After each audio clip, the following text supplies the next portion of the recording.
The 2026 FIFA World Cup was supposed to be America's golden ticket, the biggest sporting event in human history: 104 matches, 48 nations, and 16 cities across 3 countries, with the United States sitting right at the center of it all. The U.S. is set to host 78 games on home soil, including every single knockout match from the quarterfinals all the way to the final at MetLife Stadium in New Jersey. Exciting, right? This was supposed to be a $30 billion economic explosion. An estimated 185,000 new jobs, hotel rooms booked out for months, airports overflowing with international visitors, and billions pouring into restaurants, retail, transportation, and entertainment from coast to coast. That was the plan. That was the promise. But right now, less than 90 days before kickoff, that promise is starting to fall apart in real time. What's happening instead is something nobody in Washington, nobody at FIFA, and nobody in the American tourism industry expected, or maybe they did see it coming but refused to believe it. Because the numbers don't lie. International tourism to the United States dropped 5.4% in 2025. Let that sink in. While the rest of the world saw international travel increase by about 4% last year, America went backward. The United States, the country about to host the biggest sporting event the world has ever seen, was the only major nation on Earth that saw tourism decline. Not flat, not stagnant, decline. The people who study this, economists, tourism experts, hotel chains, and airline executives, are increasingly saying the same thing. Quietly behind closed doors at first, and now more openly in public, they are warning that this World Cup might not deliver what everyone promised it would. The most concerning part is that the millions of soccer fans from around the world who were expected to flood American cities this summer with their wallets wide open may not actually come. Many of them are choosing to go somewhere else. Instead of traveling to the United States, fans are heading to Toronto, Vancouver, Mexico City, Guadalajara, and Monterrey. In other words, they are choosing Canada and Mexico over the United States. And the reasons behind that decision tell a story that goes far beyond soccer or sports. It reflects where America currently stands in the world. To understand why this situation is so staggering, it helps to start with the biggest numbers. FIFA and the World Trade Organization released a joint study projecting that the 2026 World Cup and the Club World Cup together could generate roughly $47 billion in economic output and add about $62 billion to global GDP. The United States alone was projected to see a $17.2 billion boost to GDP and the creation of around 185,000 jobs. These are not small numbers. They are transformational projections. Individual host cities were also expecting massive economic benefits. Atlanta projected more than $1 billion in economic impact from hosting 8 matches, including a semifinal. Dallas estimated somewhere between $400 million and $415 million in direct economic impact from 9 matches. Houston expected around $1.5 billion from 7 matches and related training camps. Los Angeles projected nearly $600 million in total regional impact. Meanwhile, the New York-New Jersey region, which will host the World Cup final at MetLife Stadium, projected an economic impact of about $3.3 billion and expected to attract 1.2 million visitors. The Boston Consulting Group estimated that the entire tournament would generate more than $5 billion in short-term economic activity across North America, supporting around 40,000 jobs and creating over $1 billion in new worker wages. Airbnb alone estimated that its hosts across the 16 U.S. host cities would generate more than $2.6 billion in revenue during the tournament. These projections were not wild guesses. They were based on a key assumption that international tourists would arrive in massive numbers. International visitors are the golden goose of event tourism. On average, a foreign visitor to the United States spends 4 times more per person than a domestic traveler. 4 times. That means when international visitors don't show up, the loss isn't just fewer people in seats. You lose the highest spending and most economically impactful segment of the entire audience. And that is exactly what appears to be happening right now. So what went wrong? How did we go from the most anticipated sporting event in history to a situation where the U.S. tourism industry is openly worrying about whether it can even come close to hitting its projections? The answer is complicated, but several major factors have collided at exactly the wrong time. The first and most obvious is the dramatic collapse in Canadian travel to the United States. Canada is not just another source of tourists for America. It is the single largest source of international visitors to the United States. In 2024 alone, Canadian travelers made approximately 20.4 million trips to the U.S. and spent roughly $20.5 billion, supporting about 140,000 American jobs. That relationship forms the backbone of cross-border tourism in North America. But in 2025, Canadian travel to the United States fell by roughly 30%. That's not a dip. That's not a minor correction. That's a collapse. Statistics Canada reported that return trips from the United States were down more than 26% in October alone compared to the previous year. The reasons are layered. A weakened Canadian dollar made trips south of the border more expensive. Ongoing trade disputes and tariff tensions between the two countries strained relations. Stricter border controls, along with several high-profile incidents of travelers being detained, created real anxiety about crossing into the United States. Travel experts have described the situation as a perfect storm. Political frustration, economic pressure, and personal uncertainty all hitting at once. And this isn't just a statistic on a spreadsheet. It represents real money disappearing from border state economies that rely heavily on Canadians driving across the border to shop, dine, stay in hotels, and spend money in American communities. When 20 million visits suddenly become 14 million, the ripple effects are enormous. Those effects are already being felt from New York to Michigan to Washington state, but Canada isn't the only issue. Travel from Australia, India, and Western Europe has also declined. The United States' share of global international travel has been shrinking for decades. It fell from 8.4% in 1996 to 4.9% in 2024, and it dropped even further to an estimated 4.8% in 2025. Meanwhile, and this is the part that really stings, arrivals to other major tourism destinations like France, Greece, Mexico, and Italy all increased during the same period. The world is traveling more than ever. People have money to spend. They are simply choosing to spend it somewhere else. The CEO of the U.S. Travel Association recently put it bluntly during an industry conference in Los Angeles. Domestic travel, when adjusted for inflation, is essentially flat. International inbound travel is down more than 5%, making the United States the only major nation in the world to see a decline in travel last year. Executives across the travel industry are sounding the alarm.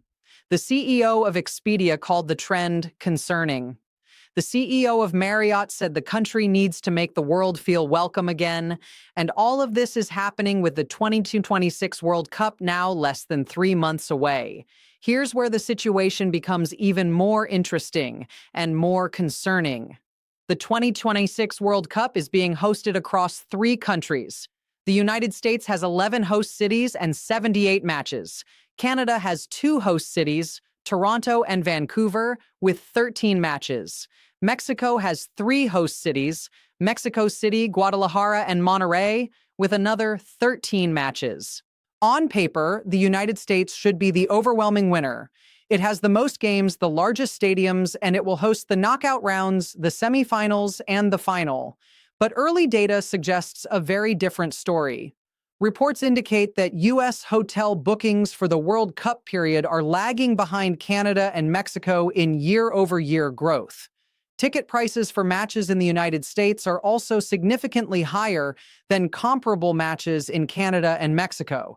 For example, the cheapest tickets for the opening match at SoFi Stadium in Los Angeles are already far more expensive than what fans are paying for similar matches elsewhere. Ticket prices are also playing a major role. The cheapest tickets for the opening match at SoFi Stadium in Los Angeles are significantly more expensive than tickets for opening matches in Mexico City and Toronto. Average group stage ticket prices in the United States are noticeably higher across the board. In a sport where traveling fans are everything, where the atmosphere in the stands is half the experience, price matters enormously.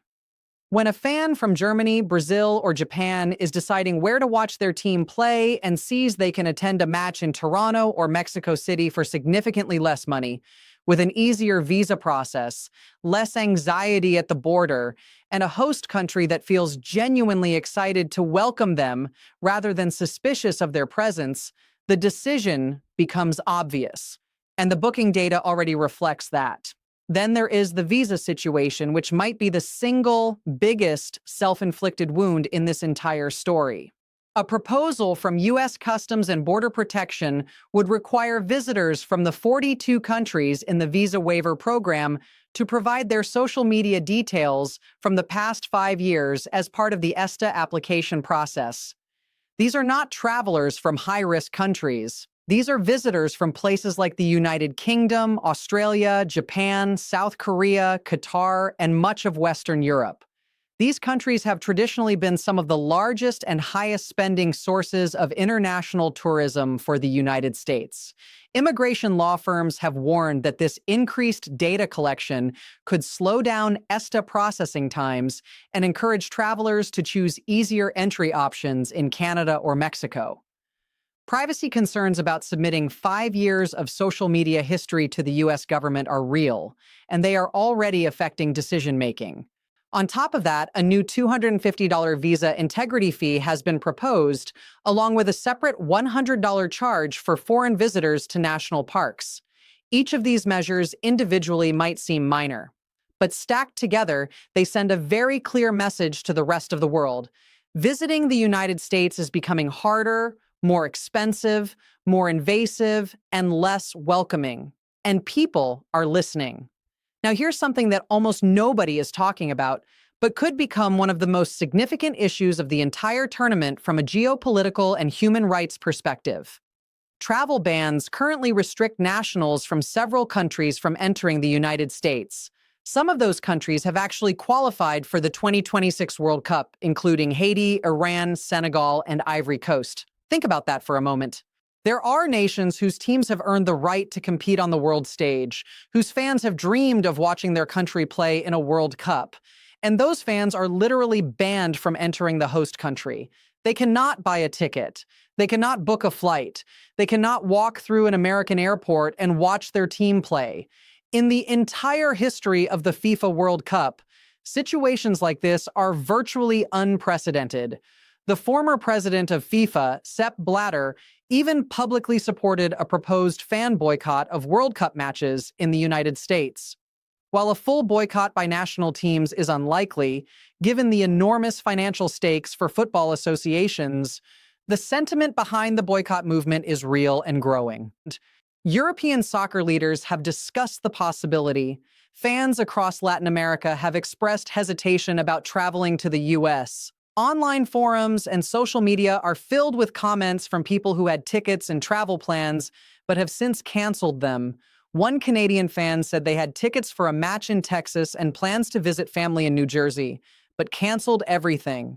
Fans from Latin America have posted similar messages, saying they simply do not feel comfortable traveling to the United States right now. And this is where the economic math becomes especially painful. Several U.S. host cities have already scaled back or eliminated their official FIFA fan festivals. These festivals are traditionally massive public viewing areas that attract hundreds of thousands of people who may not have match tickets but want to be part of the World Cup atmosphere. They are huge economic drivers because they bring in casual tourists who spend money on food, drinks, hotels, shopping, and entertainment, even if they never enter a stadium. Jersey City, New Jersey, located right next to MetLife Stadium, where the World Cup final will be played, has already canceled its planned fan festival. Other cities have significantly reduced the scale of their events. Without these festivals, the incentive for international tourists to visit the United States during the World Cup drops significantly. For many fans, the experience isn't just about the 90 minutes inside the stadium. It's about the entire cultural event surrounding it, the feeling of being in a city alive with World Cup energy.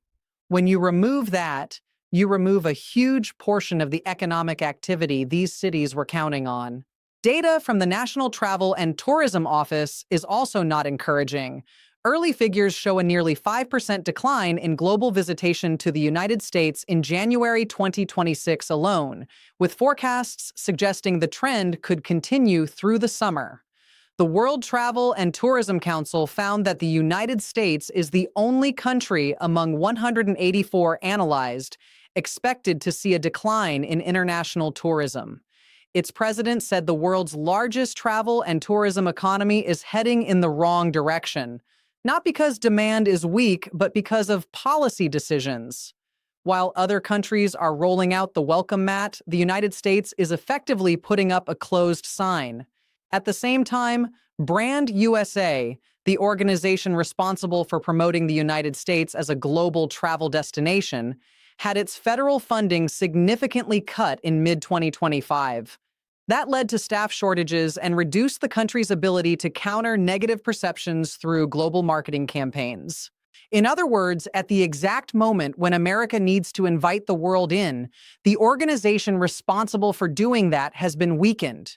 The timing could not be worse. To be clear, the 2026 World Cup will still be a massive event. Stadiums will be full. Millions of people will attend matches. Billions will watch on television. The economic impact will still be measured in billions of dollars. But the real question is whether it will deliver the record-breaking, once-in-a-generation economic boom that was originally promised. Right now, the evidence suggests it probably will not, at least not for the United States. The audience mix is shifting toward a much more domestic crowd, which helps fill stadiums but does not generate the same level of economic activity as international visitors. Economists are already questioning the projected $30 billion economic impact, arguing the final number could be significantly lower once you factor in declining international travel, canceled fan festivals, reduced tourism marketing, and the massive security and infrastructure costs facing host cities. Meanwhile, something else is happening. While the United States struggles with these challenges, Canada and Mexico are quietly benefiting. Toronto and Vancouver are positioned to become some of the most attractive destinations of the tournament. Mexico City, one of the great football cities in the world, will host the tournament's opening match at the legendary Estadio Azteca, one of the most iconic stadiums in the history of the sport. Guadalajara and Monterrey offer incredible culture, food, and atmosphere at a fraction of the cost of attending matches in the United States. For fans who want the full World Cup experience without visa complications, border anxiety, social media screening, extremely high ticket prices, or the feeling that they might not be welcome, Canada and Mexico offer compelling alternatives, and every dollar spent in Toronto instead of New York, every hotel room booked in Vancouver instead of Seattle, every restaurant bill paid in Mexico City instead of Los Angeles, is money the American economy never sees. The economic impact doesn't disappear. It simply moves north and south of the border, and that leads to the deeper point. The FIFA World Cup is not just a soccer tournament, it is a global referendum on the host country. It's a moment when the world focuses its attention on you and forms an opinion about who you are, what you value, and whether you are a place they want to visit, do business with, and engage with in the future. The 1994 World Cup in the United States generated more than $1.4 billion for host cities and helped change the trajectory of soccer in America.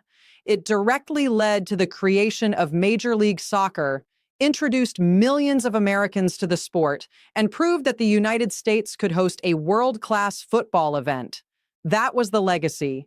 The 2026 World Cup, with 48 teams instead of 24, 104 matches instead of 52, massive stadiums, and the world's largest media market, should theoretically be exponentially bigger than 1994. The infrastructure is there. The demand is there. The opportunity is there. The real question now is whether the United States will seize that opportunity or let it slip away while Canada and Mexico quietly collect the benefits. The World Cup kicks off on June 11th. The clock is ticking. The world is watching. And right now, many people around the world are deciding to watch it from somewhere other than the United States.